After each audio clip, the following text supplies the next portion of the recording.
سبق web site کے مطابق حیران کن اور دلچسپ سائنسی پیشرفت کے اعلان کے ساتھ ماہرین نے کہا ہے کہ آج کا دن صرف 2 ہفتے پہلے قائم ہونے والا ریکارڈ توڑ دے گا۔ ماہرین نے بتایا ہے کہ اس کی وجہ زمین کے اپنے محور کے گرد گردش میں غیر معمولی تیز رفتاری ہے۔ ماہرین نے بتایا ہے کہ درست پیمائش کے مطابق زمین نے 10 جولائی کو اپنا چکر معمول سے 1.36 ملی سیکنڈ کم وقت میں مکمل کیا، جبکہ عام دن کی طوالت 86,400 سیکنڈ یعنی بالکل 24 گھنٹے ہوتی ہے۔ یہ گزشتہ ریکارڈ سے بھی کم ہے جو 9 جولائی کو قائم ہوا تھا جب دن 1.3 ملی سیکنڈ کم تھا۔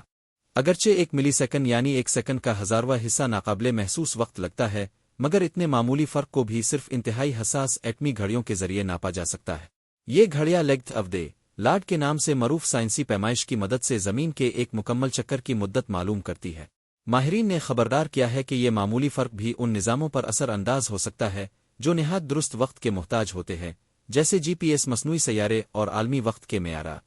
ابھی تک زمین کی گردش میں اس اچانک تیزی کی حتمی سائنسی توجہ نہیں دی جا سکی، تاہم پیش کی گئی مفروضات میں چاند کی کشش، ثقل کے اثرات، فضائی تغیرات، قطبی برفباری کا پگھلنا، زمین کے مرکزی دھاتوں کی حرکت اور مقناطیسی میدان کی کمزوری شامل ہے۔ اس ضمن میں ناسا کی حالیہ مطالعات نے اس امکان کی طرف اشارہ کیا ہے کہ زمین چاند کے ساتھ ایک ایسی حالت میں داخل ہو رہی ہے جسے مداری توازن کی حالت ایورٹ ایکولیبریم پوائنٹ کہتے ہیں، اور یہ زمین کو گردش کو معمولی سا تیز کرنے کا سبب بن سکتی ہے۔